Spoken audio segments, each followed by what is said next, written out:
여러분 안녕하십니까? 주님의 이름과 평강으로 문안드립니다. 부득이한 사정으로 주일 예배에 참석치 못한 분들과 주님의 복음을 널리 전하기 위해 선교용으로 제작된 영생장로교회 이영걸 목사님의 주일 설교입니다.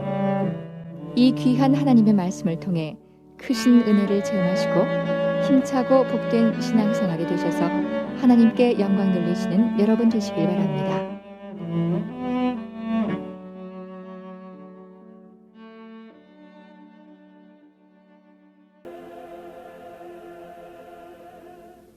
여호와여, 내 마음이 교만치 아니하고 내 눈이 높지 아니하오며 내가 큰 일과 미치지 못할 기이한 일을 힘쓰지 아니하나이다. 실로 내가 내 심령으로 고요하고 평온케 하기를 젖된 아이가 그 어미 품에 있은 것 같게 하였나니 내 중심이 젖된 아이와 같도다. 이스라엘아, 지금부터 영원까지 여호와를 바랄지어다. 거룩하신 하나님 아버지, 감사합니다. 저희들 연휴를 맞이해서 사랑하는 성도들 가족적으로 이 자리에 모여서 하나님 앞에 예배드리는 귀한 시간, 하나님이 영광을 받으시고 우리 가운데 성령으로 충만하게 하시고 은혜되게 하시고 말씀을 듣는 가운데 치료받고 감사와 감격 속에 하나님 앞에 영광을 돌리는 아름다운 시간 되게 하여 주옵소서. 이곳에 오고 있는 차중도 하나님 간섭해 주시고 출타 중에 있는 성도들 어느 곳에 가든지 주의를 거룩하게 구별하도록 하나님께서 은혜로 인도하여 주시옵소서. 이 한 시간 온전히 우리 하나님이 영광 받으시기를 원하옵고 예수님의 이름으로 기도하옵나이다. 아멘. 구약 성경, 제가 가진 성경은 1285페이지입니다. 아모스 다음에 오바다입니다. 구약 성경 1285페이지 오바다 1장 10절 말씀부터 16절까지 봉독합니다. 내가 내 형제 야곱에게 행한 포악을 인하여 수욕을 입고 영원히 멸절되리라. 내가 멀리 섰던 날 곧 이방인이 그의 재물을 늑탈하며 외국인이 그의 성문에 들어가서 예루살렘을 얻기 위하여 제비 뽑던 날에 너도 그들 중 한 사람 같았었느니라. 내가 형제의 날 곧 그 재앙의 날에 방관할 것이 아니며 유다 자손의 패망하는 날에 기뻐할 것이 아니며 그 고난의 날에 내가 입을 크게 벌릴 것이 아니라 내 백성이 환난을 당하는 날에 내가 그 성문에 들어가지 않을 것이며 환난을 당하는 날에 내가 그 고난을 방관하지 않을 것이며 환난을 당하는 날에 내가 그 재물에 손을 대지 않을 것이며 사거리에 서서 그 도망하는 자를 막지 않을 것이며 고난의 날에 그 남은 자를 대적에게 붙이지 않을 것이니라. 여호와의 만국을 벌할 날이 가까웠나니 너의 행한 대로 너는 받을 것인즉 너의 행한 것이 내 머리로 돌아갈 것이라. 다 같이 봉독합니다. 너희가 내 성산에서 마신 것 같이 만국인이 항상 마시리니 곧 마시고 삼켜서 본래 없던 것 같이 되리라. 아멘.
안에서 환영합니다.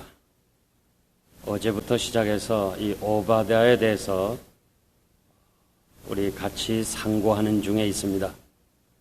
비록 한 장밖에 안 되는 짧은 내용의 말씀이지만은 그 한 장 속에 하나님께서 우리에게 향하시는 귀중한 메시지들이 담겨 있습니다. 특별히 악인은 하나님이 심판하시고 의인의 고난은 반드시 회복시켜 주시겠다는 것이 이 오바댜 선지자를 통해서 하신 말씀입니다. 어제 저녁에는 교만한 사람, 반석과 같이 강하지만은 그러나 하나님이 심판하심으로 그 반석이 무너지는 것이고, 성도는 지극히 연약하지만은 하나님이 함께 하심으로 강한 사람이 된다는 것을 말씀해 드렸습니다. 오늘은 형제를 돌아보지 아니하는 죄악은 하나님이 심판하신다는 내용의 말씀입니다. 저 샌프란시스코 부근에 가보면 레드우드라는 공원이 있습니다. 나무 숲으로 이어졌는데 보통 나무가 30m에서 50m에 되는 아주 큰 나무들로 높이 솟아 있습니다. 비도 많이 오지 않는 지역이지만은 이렇게 숲이 우거진 이유는 여러 나무가 함께 자라면서 바닥에 그늘이 지고 습기의 증발이 억제되기 때문에 나무들이 자랄 수가 있다는 것입니다. 우리가 점점 사는 것이 힘이 들면서 이웃에 대해서 너무 관심이 없습니다. 나 혼자만 잘 살아보겠다고 하다가 결국 암세포처럼 너 죽고 나 죽는 그런 현실을 보게 됩니다.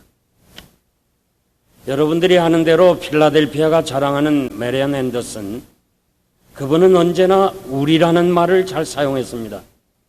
그래서 어느 날 기자가 왜 당신은 우리라는 말을 자주 사용하냐고 물어보니까 사람이 오래 살면서 깨닫는 것은 나 혼자 사는 것이 아니라는 것입니다. 나 혼자는 아무것도 할 수 없다는 것입니다.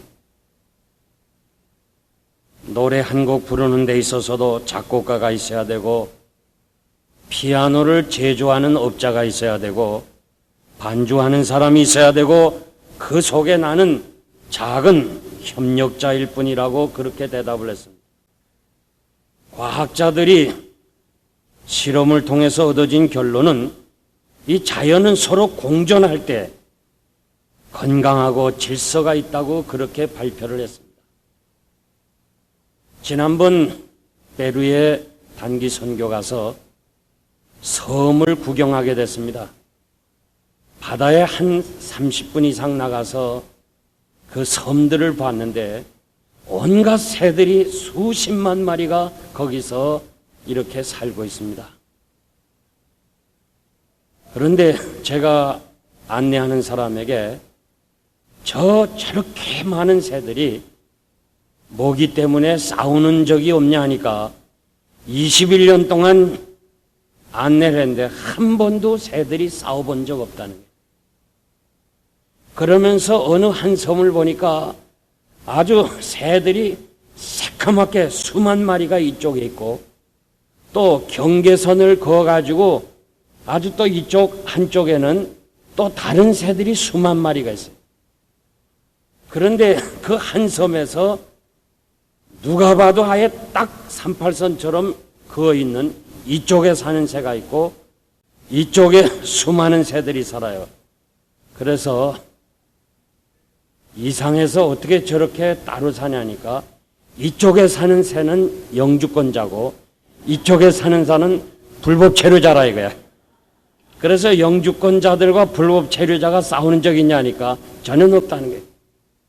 거기서 사는 새나 철새나 똑같이 같이 살아간다는 거예요. 하나님은 에돔을 심판하시면서 저들의 죄악은 형제를 도와주지 아니한 것이라. 이웃이 불행하게 될 때, 어려움을 당할 때 도와주어야 하는데 에돔 족속은 위기에 처한 이스라엘을 도와주지 아니했다는 것이에요. 이사야 40장 1절 보면 너희 하나님이 가라사대 너희는 위로하라, 내 백성을 위로하라. 여러분, 이민자인 우리들에겐 위로가 필요한 거예요. 한번 관심을 가지고 주변을 한번 살펴보아요. 위로받을 사람이 너무 많은 거예요.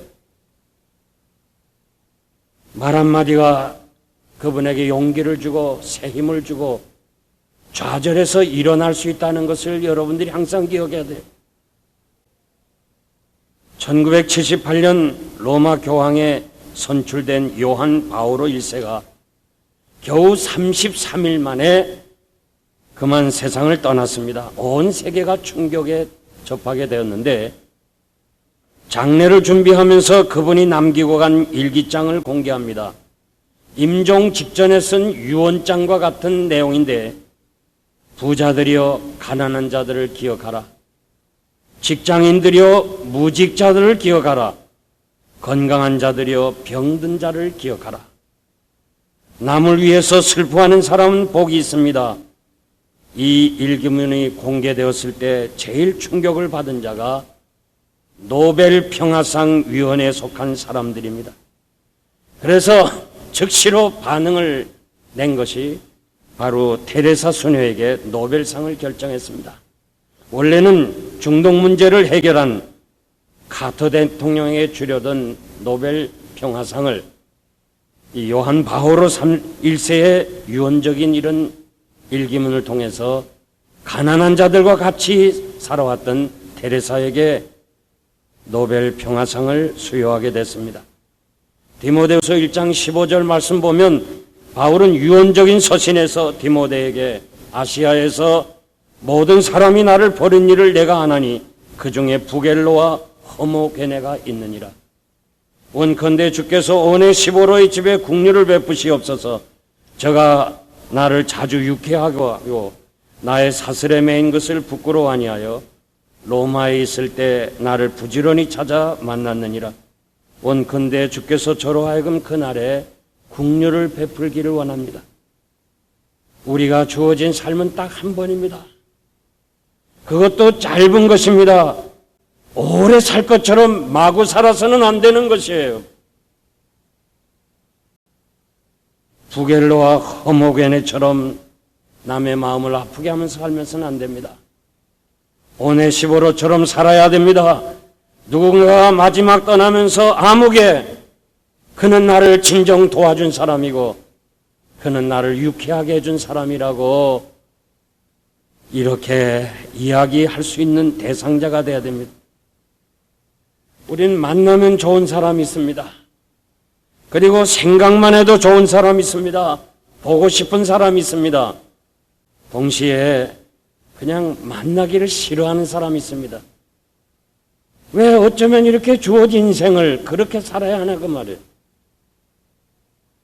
아브라함이 고향을 떠나 하나님의 부르심을 받고 순종하면서 언제 복을 받았습니까? 나그네를 대접하다가 전혀 다시 돌아올 보상이 없는 지나가는 나그네를 대접하다가 아브라함이 복을 받기 시작했습니다. 그 사건을 이야기하면서 히브리 기자는 우리에게 이렇게 말하는데 여러분들이요 혹시 나그네들을 대접하십시오.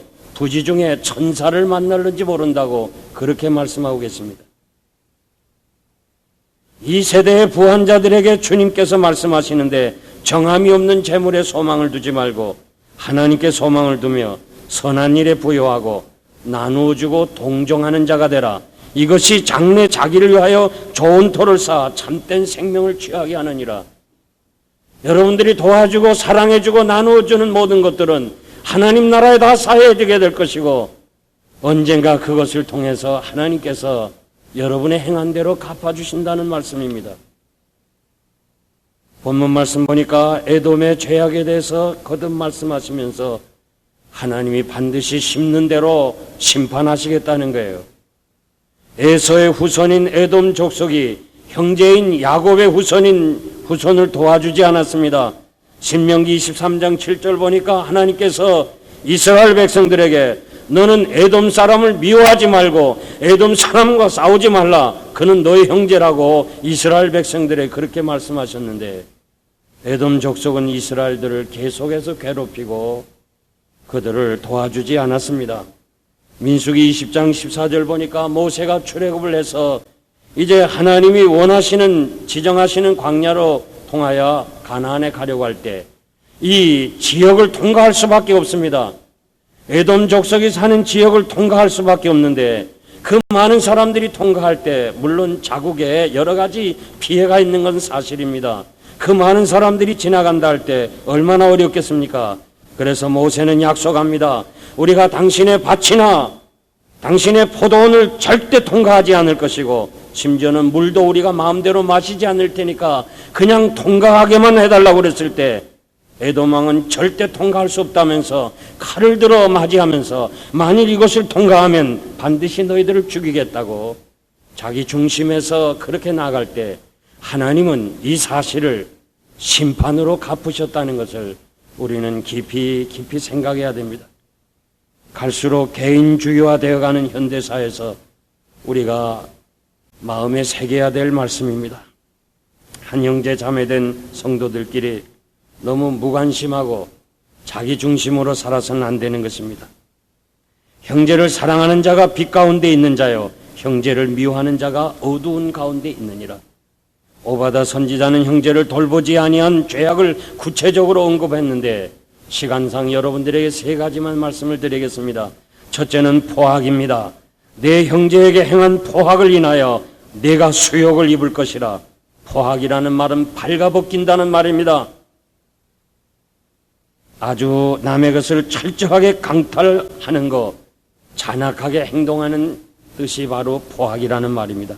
에스겔 18장 18절 보니까 그 아비는 심히 포악하여 그 동족을 억탈하고 인간의 불손을 행하였으므로 그는 죄악으로 인하여 죽으리라고 말씀하십니다. 우리는 경쟁시대에 남을 발가벗기고 내가 일어서려고 하는 그런 마음들이 있습니다. 요즘 쉽게 말하면 정말 저 사람을 뱅크럽시 시키고 내 사업이 잘 돼야 되겠다고 하는 이런 생각은 우리가 하지 말아야 하는 것입니다. 미우라 아야코는 여러분들이 잘 아는 일본의 크리스찬 작가입니다. 그는 남편의 직장에 월급이 너무 적어가지고 자기가 좀 개인적으로 돕기 위해서 구멍가게를 열었습니다. 그런데 정직하고 진실하게 하고 크리스찬으로서 가게를 경영하니까 사람들이 자꾸 많이 오게 되는 거예요. 자기 가게. 동시에 이웃 가게가 자꾸 어려움을 당하는 것을 안 후에는 일부러 물건을 사오질 않습니다. 그러면서 오히려 사람들에게 저 가게로 가달라고 그렇게 부탁을 하면서 그 남은 시간으로 글을 쓴 것이 유명한 빙점이라는 그런 책을 쓰게 됐습니다. 우리는 서로 말이나 행동에서 상대를 아프게 하면 안 됩니다. 우리가 물질로 강탈하거나 포악하는 일이 없다 할지라도 말로 상대방의 마음을 아프게 할 때가 한두 번이 아니에요. 이 쓸데없는 말을 통해서 상대를 아예 발가벗기는 그런 부끄러움을 줄 때가 한두 번이 아니라고 말해요. 우리는 사랑하는 형제들, 동포들 가운데 혹은 우리 믿음의 식구들 가운데 할 수만 있으면 그 사람을 격려해주고 그 사람을 세워주고 그에게 용기를 주고 그로 하여금 위로해주고 그로 하여금 이 어려운 시대를 살아가도록 우리가 도움을 주어야 하는 것입니다. 부부관계도 마찬가지예요. 부부관계에서도 포악을 하면 안 돼요. 가만히 보니까 큰일에 대해서는 문제가 없어요. 큰일에 대해서는 부부가 절대 문제하지 않아요. 같이 기도해요. 예를 들면 아이가 아프다든지 이런 문제에 대해서 싸운 적 있어요? 서로 같이 기도하면서 서로 아이를 병원에 데려가고 사업에 실패했다고 하는 큰 문제 때문에 다투지 않아요. 그런데 가만 보면 사소한 것, 아주 적은 것을 통해서 상대를, 부부의 관계를 어렵게 할 때가 많아요. 이 TV 채널도 그래요. 같이 보면 되잖아요. 그런데 다른 거 보려고 당신은 그렇게 수준이 낮아. 그러면 수준 낮으면 당신대로 해보셔. 그리고 다른 방으로 가는 것. 이런 말 한마디가 상대의 인격을 허물어 버린다고 말이에요.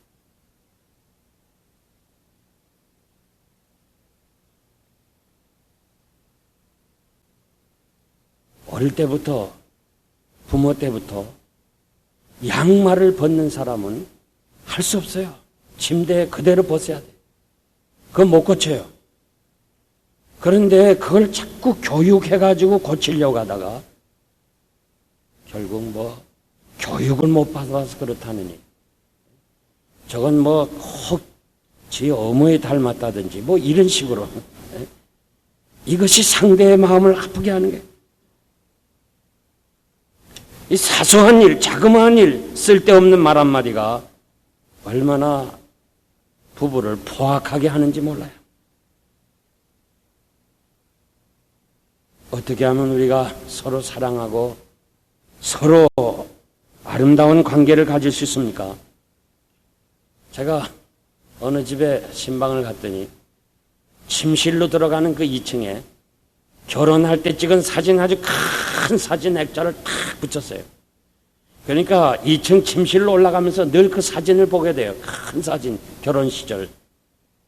그러면서 그 붙인 이유를 얘기하는 거예요. 우리는 연애 시절을 생각하면서 살기 위해서 딱 붙였다는 거예요. 그러면서 올라다니면서 보고 내려오면서 봄으로 절대 싸우지 않는다는 거예요. 한번 여러분도 관심 있으면 해보세요. 우리는 첫 번 연애 시절 같이 행동해야 돼요. 주님 말씀하시기를 처음 사랑을 해보가라고 그랬어요. 이제 우리가 다시 정말 처음으로 주님을 사랑했던 그 시절로 돌아가고 처음으로 사랑했던 그 형제 자매 그리고 처음으로 사랑했던 부부의 첫사랑으로 돌아간다면 처음 행위를 가진다면 무엇이든지 아름답게 보일 수가 있을 것입니다. 어떤 분이 절 보고 그래요. 연애 시절에는 이 꼼보도 보조개로 보인더라. 예. 그렇게 보이는 것처럼 살아가라 그 말이에요. 하나님이 우리를 사랑하였던 그 사랑, 내가 주님을 처음 사랑하였던 그 사랑으로 우리 모든 사람들이 형제를 대하고 가정에서 서로 대하고 그리고 우리 사는 동포들을 대할 때 거기에는 성령의 역사가 일어남으로 인하여 언제나 기쁨이 있고 언제나 행복이 있고 언제나 거기엔 사랑이 충만한 것입니다. 두 번째, 저들은 방관이라고 그랬습니다. 바벨론이 이스라엘을 약탈하고 예루살렘을 점령할 때 에돔은 방관했다고 그랬습니다. 이 방관인 말은 본다는 말입니다. 주시한다, 노려본다 그런 말입니다. 에돔 족속은 이스라엘이 처한 곤경을 자세히 목격해서 알고 있습니다.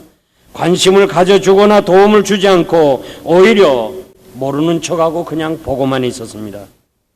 마치 선한 사마리안 비유에서 제사장과 레위인처럼 그들의 필요한 것을 보면서 알면서 그냥 지나쳐버리는 것과 같은 것입니다. 주님은 내 이웃을 내 몸과 같이 사랑하라고 말씀하십니다. 긍휼히 여기는 자는 복이 있나니 저희가 긍휼히 여김을 받을 것이요. 긍휼이 무엇입니까? 긍휼히 여기는 자는 긍휼히 여김을 받는다고 그랬는데 긍휼이 무엇입니까? 아버지가 아들에게 이웃집에 가서 아들아 너 낫을 좀 빌려오라 할 때 이웃이 빌려줄 수 없다고 그랬습니다. 그래서 할 수 없이 돈을 주고 샀습니다. 세월이 지난 후에 다시 그 이웃집에서 빌려주지 않는다는 집에서 낫을 좀 빌려달라 할 때 아버지가 아들에게 빌려주어라. 절대 못 빌려줍니다. 저 사람이 우리를 빌려주지 않았지 않습니까? 빌려줄 수가 없습니다. 이렇게 이야기하면 그건 복수라고 그랬습니다. 복수하는 거예요. 아들아 빌려주라. 나 빌려주기 싫지만 그러나 아버지가 빌려주라고 강권하시니까 할 수 없이 빌려주겠습니다. 이것은 증오라고 그랬습니다. 거절당한 거 깨끗이 잊어버리고 과거에 저 사람이 나에게 주지 않았지만은 그러나 그거 전혀 상관없이 저 사람이 낫이 필요하니까 빌려주어야 하는 거 이것을 긍휼이라고 그랬습니다. 바로 탈무드에서 랍비들이 가르치는 해석입니다. 여러분 상대가 어떻게 했든지 간에 그거 다 잊어버리고 그 사람이 필요할 때 도와주고 사랑해 주는 거 이것이 바로 긍휼이라는 거예요. 야고보서 2장 13절 말씀 보면 긍휼을 행하지 아니하는 자는 국률 없는 심판을 받을 것이라. 대단히 무서운 선언입니다. 정말 무서운 말씀입니다, 여러분. 우리가 마지막 가는 길에 구할 것이 무엇입니까? 우리가 언젠가 하나님 앞에 서야 되는 그 마지막 임종에 우리에게 가장 필요한 것이 무엇입니까? 하나님의 국률 아닙니까? 하나님이여 국률을 베푸시옵소서. 이 죄인에게 국률을 베푸시옵소서. 우리가 세상에 사는 동안 사람들에게 국률을 베풀지 않고 내 자신만을 위해서 산다면 마지막 가는 길에 우리가 주의 국률이 필요할 때 국률 없는 심판을 하시겠다고 그렇게 말씀해 주었습니다. 주님이 이렇게 말씀하십니다. 너희는 가서 내가 국률을 원하고 제사를 원치 아니하는 뜻이 무엇인지 배우라. 예배 드리러 온 여러분, 예배 드리는 것보다 국률이 무엇인가, 주님이 원하시는 국률을 배우라고 그랬습니다. 이 국률이라는 말, 영어로 심퍼디라는 말, 이 말은 함께 경험한다 그런 말이에요. 어떤 사람이 어려울 때 그에게 돈 몇 푼 주는 거, 그것은 국률이 아니에요. 그들의 고통을 같이 함께 경험해 보는 거예요. 그것이 바로 국률입니다. 저는 병원에서 그 3일 동안 물 한 모금 먹지 않고 그때 그 목이 말라가지고 그 입술을 죽이는 그것을 제가 경험한 후에는 성도들을 가면서 방문하면서 왜 저들이 얼마만큼 목이 마른가를 내가 알기 때문에 그들의 입장에서 다시 하나님 앞에 더 간절하게 기도할 수가 있었습니다. 저는 내가 그런 경험을 하지 않고서는 그들의 목마름이 어떤 것인가를 제가 이해를 못했습니다. 히브리 말로 국률이라는 말은 라함임이라고 그러는데 이 말은 네헴이라는 말에서 어근이 있습니다. 바로 어머니의 모태라는 말입니다. 어머니의 자궁이라는 말입니다. 그 어머니 자궁 안에서 아이는 사랑과 보호를 받는 것처럼 우리가 누군가 상대가 너무 불쌍하기에 강한 자가 오히려 그 앞에서 약해지는 것, 그 사람이 그렇게 어려운 가운데서 내가 그 사람보다 높은 자리에서 그 병든 자를 위로한다면서 건강한 차원에서 그렇게 해서는 국률이 아니라는 거예요. 약한 자 앞에 가서는 내가 건강한 자지만 약한 자로 내려가는 거, 가난한 자를 국률이 여기는 거는 내가 부유한 사람이지만 그러나 내가 가난한 자로 내려가는 거, 그것이 바로 국률이라는 거예요. 주님이 십자가상에서 자기를 향하여 저주하고 욕하는 사람에게 아버지여 저들의 죄를 용서하옵소서, 저희가 하는 일을 알지 못함입니다. 이것이 국률입니다. 3번이나 부인한 베드로를 향해서 만약 여러분들이 베드로 같은 그런 친구가 있다 할 때 어떻게 대하겠어요? 한번 여러분 깊이 생각해 보세요. 그렇게 사랑해 줬고 그렇게 관심을 가져 주었고 그렇게 정말 인정해 주었는데 3번씩이나 부인하고 저주까지 하는 그 친구를 여러분 어떻게 대하겠어요? 우리 주님이 내 양을 먹여다오, 나무라지 아니하시고 내 양을 먹여다오, 이것이 주님의 국률이십니다. 예수 믿는 사람 핍박하기 위해서 다메섹으로 가는 사울에게 사울아 사울아 내가 어찌하여 나를 핍박하느냐, 마침내 사울은 바울이 되어 주의 종이 됩니다. 이것이 주의 국률입니다. 아마 우리 같으면 그냥 그 다음 당장에 어떻게 힘으로 처리했을 텐데 어째 내가 나를 핍박하냐 하면서 그러하여금 하나님의 종으로 세워가는 것, 이것이 바로 주님의 국률, 이 국률을 배우라는 거예요. 성경에 없는 기록이지만은 모세가 어느 날 그 점심을 먹는 가운데 문을 두드리는 나그네가 있었습니다. 문을 열어보니까 아주 허름한 거지입니다. 모세는 아브라함을 생각하면서 이때다 내가 좀 한번 사랑을 베풀어 보겠다고 생각하면서 그 거지에게 잠시 여기 앉으라 하면서 부엌에 가서 온갖 요리를 다 했습니다. 그리고 한 상 차려오니까 벌써 이 거지는 너무 배고팠기 때문에 모세가 먹다 남은 음식을 다 먹어버렸어요. 이럴 때 모세는 화가 나가지고 당신은 꼭 거지같이 될 사람이다. 당신은 평생 거지로 살아가야 마땅하다 하면서 내어 쫓아버렸어요. 그때 하늘에서 음성이 나기를, 모세야, 내가 나를 얼마나 형편없이 대한 줄 알겠느냐. 우리는 형제를 사랑한다 하면서, 형제에게 국률을 베푼다 하면서, 형제를 도와준다 하면서 평론하고 비난하고 아주 무시하는 그런 때가 한두 번이 아니에요. 이것은 국률이 아니고 죄악입니다. 주님 말씀하십니다. 국률이 여긴 자는 복이 있나니 저희가 국률이 여김을 받을 것이라. 우리가 형제에게 국률을 심으면 하나님이 우리에게 국률을 베풀어 주실 것입니다. 할 수만 대로 가능한 한 많이 도와주면서 사는 여러분 되시기를 바랍니다.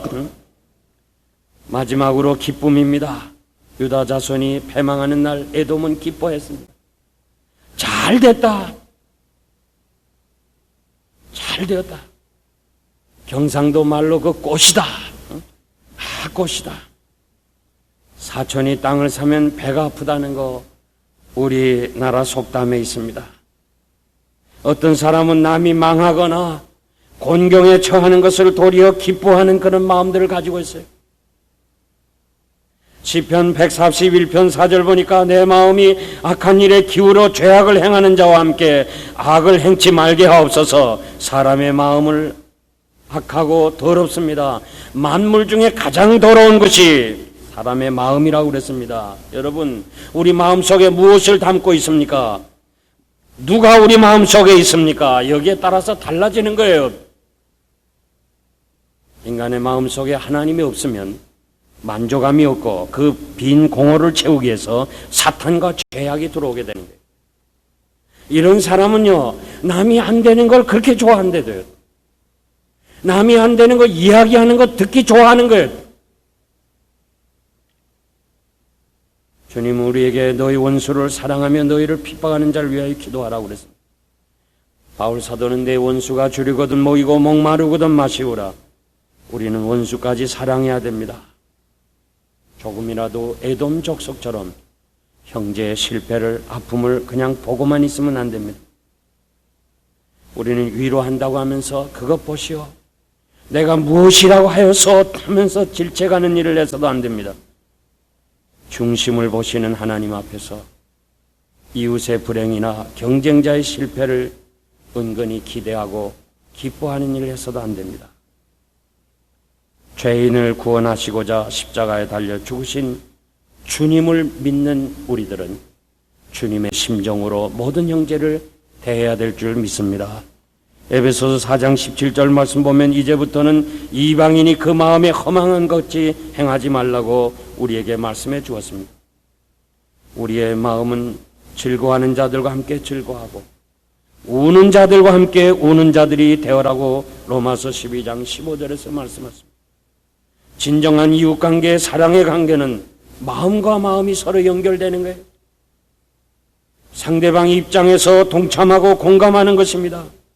언제나 내 입장에서 생각하는 것이 아니고 상대의 입장에서 생각하는 거예요. 내가 기뻐도 상대방이 울고 있으면 그와 함께 고통을 나눌 때 절반의 고통이 되는 것이고, 내가 슬프고 어렵지만 그러나 상대방이 기쁠 때 그것과 함께 기뻐할 때는 이중의 기쁨이 되는 것입니다. 사랑하는 성도 여러분, 우리에게 기쁨의 근거가 무엇입니까? 여러분도 기뻐해야 되는데 세상 사람들은 다른 사람이 잘 안 되는 것을 보고 기뻐하지만은 여러분들은 우리에겐 무엇이 기쁨이 근거가 되느냐? 기독교인이 무엇이냐? 예수 믿고 생기는 감정이 무엇이냐? 항상 즐거워하는 사람이에요. 예수 믿고 나면 기뻐요. 죄에서 자유를 얻고 하나님의 나라를 유업을 얻고 하나님의 은혜로 사는 거기 때문에 기쁘다고 말해요. 아멘입니까? 좀 기뻐야 돼요. 빌립보서 2장 17절 말씀 보면 만일 너의 믿음의 재물과 봉사 위에 내가 나를 관제로 들을지라도 나는 기뻐하고 너희 무리와 함께 기뻐하리라. 예수 믿게 된 거 기쁜 것입니다. 형제들의 믿음에 성장하는 것을 위해서라면 내 형제가 믿음이 성장하는 것을 위해서라면 내가 무슨 일을 해도, 심지어는 내가 재물이 돼도 내가 기뻐하겠습니다. 이것이 바울의 기쁨의 그 태도입니다. 예수 믿는 거 시간이 흐를수록 더 기쁘고, 세월이 갈수록 더 감사하고 더욱 기뻐지는 것, 이것이 바로 구원받은 하나님의 사람의 자세라고 생각합니다. 구원받은 은혜를 생각할 때 기쁨이 넘쳐야 됩니다. 로마서 5장 1절 보니까 우리가 믿음으로 의롭다 하심을 얻었은즉 우리 주님으로 말미암아 하나님과 더불어 화평을 누리자. 우리가 믿음으로 서 있는 이 은혜에 들어감을 얻었으며 하나님의 영광을 바라보고 즐거워하느니라. 여러분, 정말 우리는 즐거워해야 돼요. 기뻐할 가치가 없는 거, 전혀 없는 거, 정말 아무것도 아닌 거, 그런 것 가지고 기뻐하는 사람, 그것은 실성한 사람이에요. 남이 어려움을 당하는 것 보고 기뻐하는 거, 그건 심판받을 사람이에요. 과거를 생각하고 과거만 생각하고 기뻐하는 사람, 그건 정신병자들이에요. 정신병자들 봐요. 항상 과거를 생각해요. 그러니까 항상 웃어요. 미친 사람 항상 웃어요. 현재만을 기뻐하는 사람은 어리석은 사람. 오늘 이 자리에 참석한 여러분들은 미래를 생각하면서 하나님의 나라를 바라보면서 영광스러운 세계를 들어갈 것을 바라보면서 기뻐하는 거, 이게 정말 크리스찬이에요. 지금 아무것도 없다 할지라도, 남 보기에 좀 초라하다 할지라도, 언제인지 모르지만은 주께서 나를 부르시는 그날 우린 영광스러운 하나님의 나라에 들어간다고 하는 소망을 거기에 두고 사는 사람, 그 사람이 바로 크리스찬이에요. 여러분, 이런 기쁨, 이런 축복을 가지고 이 자리를 떠나시길 바랍니다. 스데반이 돌에 맞아 죽어가면서 순교당하면서 그 순간 하늘을 우러러보며 주님 보았습니다. 영광의 세계를 바라보았습니다. 그 고통스러운 순간에 천사의 얼굴처럼 그렇게 그가 변했다는 것이에요. 즐거움은 믿는 데가 있고 보는 데가 있고 아는 데가 있어야 돼요. 우리가 환난 중에도 즐거워하나니 모든 환난과 핍박과 고난은 소망을 이루는 줄 알미니라. 인간은 당하는 고난이 설명되거나 이해가 될 수 없을 때 견디기 어려운 거예요. 도대체 왜 이 고난이 나에게 있느냐, 이해가 안 될 때 괴로운 거예요. 그러나 성도의 고난은 이유가 있고 목적이 있고 미래적 의미가 있다고 말해요. 내가 지금 이 당하는 고난 때문에 하나님 앞에서 더 크게 복을 받는다고 하는 고난의 의미를 알 때 우리는 행복해질 수 있고 기뻐할 수 있는 거예요. 우리 주님이 이렇게 말씀하십니다. 마치 임신한 여인이 해산할 때가 되면 근심하지만은 그 근심 중에서 정말 이 아이를 잘 낳을 것인가, 여러 가지 복잡하고 참 어렵지만은 그러나 세상에 사람 난 기쁨을 인하여 그 고통을 다시 기억지 아니한다. 아기를 낳아본 여자분들은 잘 알 거예요. 임신 중에 고통이 있어요. 어떻게 하면 이 아이를 잘 낳을 것인가, 정말 어떻게 고통 없이 잘 낳을 건가, 마음에 괴로움이 있어요. 우리 때는 잘 모르지만은 여기 젊은이들은 요즘 미국에 같이 들어가는데 막 그냥 아내가 남편을 꼬집고 막 욕하고 말이지, 막 별소리 다 한대요. 그런데 아이 낳고 나면 아이 보면서 남편이 좋은 거야. 모르는 사람 몰라요. 이건 아는 사람만 알지. 주님 말씀하십니다. 지금은 너희가 나 때문에 고통을 당하지만, 예수 믿는 것 때문에 고통을 당하지만, 나 때문에 불이익을 당하지만, 손해를 당하지만 언젠가 영광 중에 나를 볼 텐데, 나를 만날 텐데, 그때 나의 만남이 너무너무 기뻐가지고 주님 위해서 고통당하는 건 그냥 순간에 다 잊어버린다는 거예요. 이런 축복 여러분들에게 분명히 간직하고, 세상 사람들처럼 이 세상에서 기쁨을 취하지 말고 하나님이 주신 은혜 안에서 기쁨을 누리는 여러분 되시기를 바랍니다. 결론적으로 말씀드리겠습니다. 요즘도 우리가 이 기영아들을 많이 보는데, 지난번에도 타임지에도 나오고 또 우리가 TV에도 본 적 있습니다만은, 머리가 둘이고 몸이 하나인 기영아가 태어나는데 랍비에게 물었습니다. 자, 머리가 둘이고 몸은 하나인데 한 사람인가 두 사람인가? 랍비가 이렇게 대답합니다. 한 사람의 머리를 때려보라. 머리를 때릴 때 이 아이가 아파서 말이야. 한 사람이 아파서 울 때 그 아파하는 것이 너무 재미있어서 희죽희죽 웃으면 그건 두 사람이다. 그러나 한 사람이 머리를 때렸을 때, 맞았을 때 아파서 울면 동시에 같이 아파하는 거, 그것은 한 사람이라고 그랬습니다. 형제가 무엇입니까? 우리는 주 안에서 한 형제가 되었는데 형제가 무엇이죠? 저가 아플 때 내가 아프고, 저가 슬플 때 나도 슬프고, 저가 마음 졸이면 나도 마음 졸이는 거예요. 저가 기쁠 때 나도 기쁜 거, 이것이 바로 우리 한 형제예요. 우리 좀 이렇게 살아갈 수 없을까요? 바울은 이렇게 말합니다. 그리스도께서 위하여 죽으신 형제를 내가 형제에게 죄를 짓게 하지 말라. 그 약한 양심을 상하게 하는 것은 그리스도에게 죄를 짓는 것이니라. 그러므로 나는 식물이 만일 내 형제를 실족케 한다면 나는 영원히 고기를 먹지 아니하겠다고 자신의 결단을 말씀해 주었습니다. 여러분, 우리는 한 형제여 자매입니다.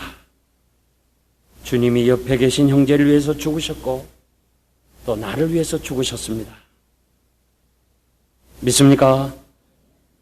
여러분, 옆에 있는 형제를 주님이 죽으시고 구원하신 것을 믿으십니까? 저 뒤에 분은 아멘이 없는데 믿으십니까? 다른 이유 하나도 없어요. 여러분, 다른 이유 다 갖지 말아요. 예쁜 것도 아니고 그가 나에게 뭐 해준 것도 아니고 심지어는 그가 나를 정말 여러 가지 참 마음 아프게 해준다 할지라도 아무것도 아니라 할지라도 단 한 가지 이유, 그분을 위해서 주님이 죽으셨다는 거예요. 주님이 죽으신 거. 우리가 형제의 마음을 아프게 하면 주님의 마음을 아프게 하는 것이라고. 형제가 어려움을 당하는 것을 보고 기뻐하면 주님이 슬퍼하신다고 그랬습니다. 하찮은 식물, 그거 좀 없으면 불편하지만은 그렇게 중요한 거 아닌 얼마의 돈 때문에 마음 상하는 일을 해서는 안 됩니다. 오늘 이 뜻깊은 시간에 우리 오바댜 이 선지자의 말씀을 통해서 정말 형제를 미워하거나 형제를 사랑하지 못한 것이 있으면 철저하게 회개하는 시간 되기를 바랍니다. 어떻게 하면 여러분들이 좀 더 이 말씀을 깊이 간직하고 여러분의 가정으로 돌아갈 수 있습니까? 지금 내가 어떻게 말씀을 전해야 여러분들이 깊이 마음에 새기고 잊어버리지 않고 돌아갈 수 있습니까? 십자가 보고 그리고 양옆에 있는 사람을 사랑합시다. 주님 때문에 형제를 사랑합니다. 한번 옆 사람에게 정말 진심으로 고백해 봅시다. 주님 때문에 형제를 사랑합니다. 네. 주님 때문에 형제를 사랑합니다.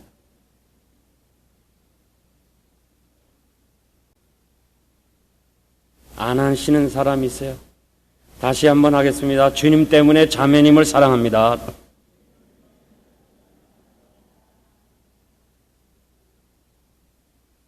여러분, 우리 다 남들이었잖아요. 다 고향이 다르고 우리 다 채나온 그 배경이 달라요. 그렇지만 우리는 주님이 나 위해서 죽으셨고 그리고 주님이 옆에 있는 형제를 위해서 죽으셨기 때문에 우리는 한 형제여 자매입니다.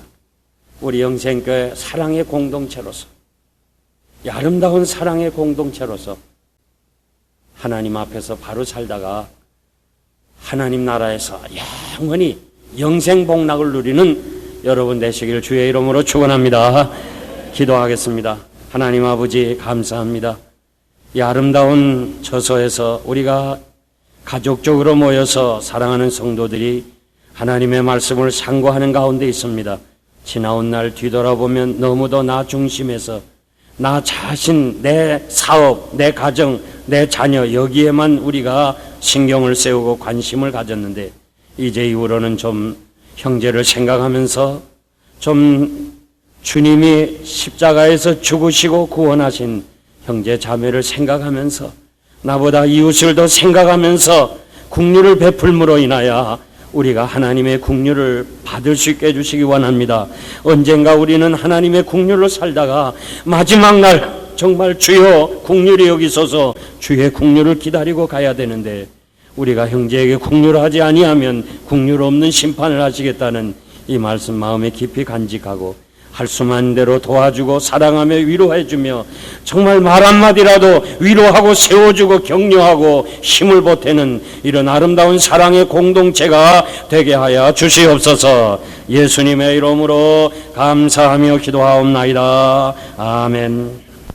삶을 통하여 주님이 원하시는 아름다운 삶, 형제를 생각하면서 주의 말씀 따라 하나님의 영광을 위해 살기를 소원하는 사랑하는 성도들 모두 위에 특별히 이 뜻깊은 시간에 등록한 사랑하는 형제의 가정 위에 지금으로부터 영원토록 함께 있을지어다. 아멘.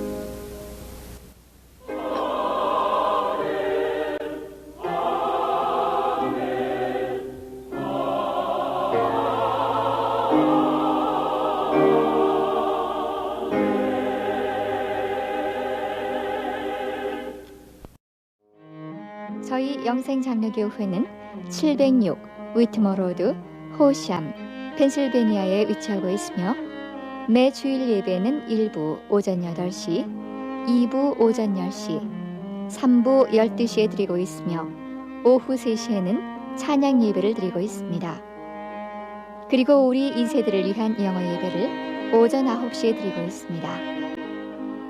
성경 말씀을 통한 거룩한 신앙인격으로서의 변화를 위해서 주일은 물론 수요 예배를 오후 8시에 드리고 있으며 금요 기도회는 오후 8시에 모이고 있습니다. 저희 영생장로교회에 대한 자세한 문의사항은 전화 215-542-0288 지역번호 215에 542국에 288번입니다. 그럼 하나님의 큰 축복과 은혜가 여러분의 삶에 항상 동행하시길 기원합니다. 안녕히 계십시오.